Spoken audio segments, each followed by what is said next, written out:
that was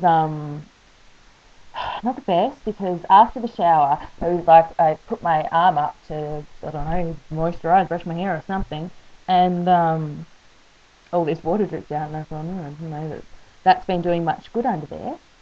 It hadn't. Later that day, I started getting this. This is Rolly. Rolly is my drip machine. He's attached on a pole, and he has my drugs in it, and that's flowing in through my. Rolly kept cracking it. Rolly controls your life. When you're attached to a Rolly, it controls your life. He would beep every time I bent my arm. Just a little bit, he would beep. I'd move, he'd beep. He kept saying there was an occlusion. But the nurse would come and flush the line by just disconnecting the drip and flushing saline through the line. Like, I could literally feel that rushing into my body. She did that several times, so there didn't seem to be an occlusion. And then they swapped the machine, and that seemed to help a little, but I'm not sure why.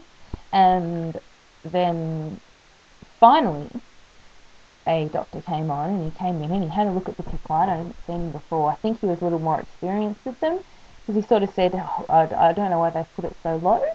And he's like, oh, you can see it's developing a kink here.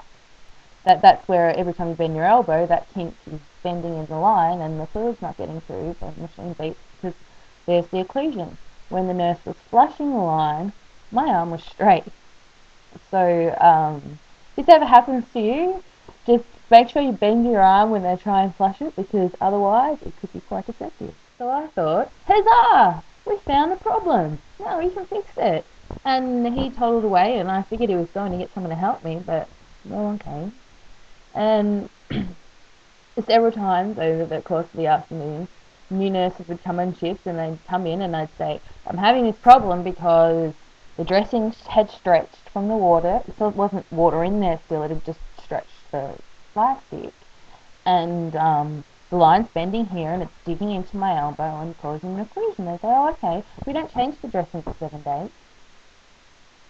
And I'd say, well, that's great. This one's not working properly. We need to change the dressing. And they'd say, okay, well, I'll go and see what we can do.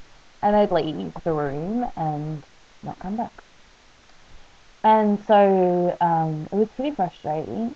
I spent the night like that. I couldn't bend my elbows to eat or anything. It's not like I wanted to do much anyway, because, you know, wasn't feeling great on the ketamine. Was quite nauseous. The pain relief was still quite minimal at that stage.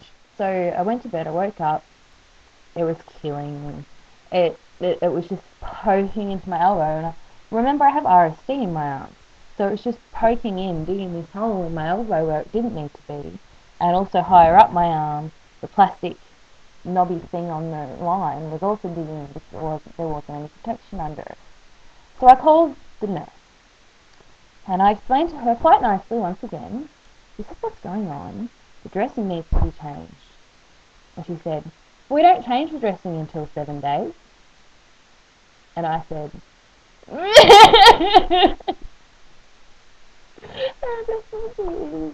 I cried because I was so frustrated. It was hurting me. I was in a hospital and they wouldn't help me because it wasn't standard procedure. So once again, I had to cry to get any help from healthcare professionals. So yes, shame on you nurses that would not listen to me. Thank you very much, nurse, that finally helped me here. So the next day, things are going along pretty well. I could feel the pain draining out of my body, but it was just amazing how many layers of pain could be lifted, and yet I was still in pain. It brought home just how much I'd been dealing with, like, for years. Literally, I mean, it trips me out to think about it. I've been in pain for years without a break. The only break I had was a very brief period that's coming up in the story. So yeah, it was quite amazing. It left the way it came. It started in my right ankle, spread to the left side, spread to my jaw, and then my hand. my jaw I didn't have any trouble with. It really relieved my hips, my hands. Slowly, as the layers lifted, I couldn't believe the amount of pain that has been is in my hands right now. After a day of good, all of a sudden I was quite high on the ketamine, and then all of a sudden my right ankle, which was the original source of all of this health, it started to flare. And yes, you can flare whilst on tranquilizer. Pretty scary to think that, yeah, having that much of this painkiller, or it felt like you're in pain, your nerves firing pain signals to your brain, and that's how you feel things. Okay, the impulses, imagine them like electrical impulses. So it's like the ketamine cut that off, and it's getting in the way of the impulses, so they couldn't get through. What it felt like, there's no medical science behind what I'm about to say. What it felt like was that they found their way in the back door. Like, I'd been there, I'd been feeling better. Slowly they were getting cut off. I couldn't feel my limbs anymore. I could feel them to move them, not a bit shaky, but I couldn't feel the pain anymore. And then all of a sudden, just it came shooting back in that one area. Like my brain sort of went, oh no, it's not getting through the usual way. I'm gonna let it in this other way, and it kind of freaked me out a bit. So we got a hold of the doctor, and he came and saw me, and then he told the nurses to give me a shot of Pethidine, which is like an opiate type drug. And so Pethidine shot, woohoo! Straight away it started to feel better. It still didn't get down to 0, but so close to kept the pain out of my hands, out of my legs. The next day they gave me another shot because I still wasn't down to no pain at all. After the second shot of Pethidine, that afternoon I was on cloud 9. Woo! I was high as a kite. I was thinking, this has worked. I thought, this is, oh, I can't feel the pain. It was amazing.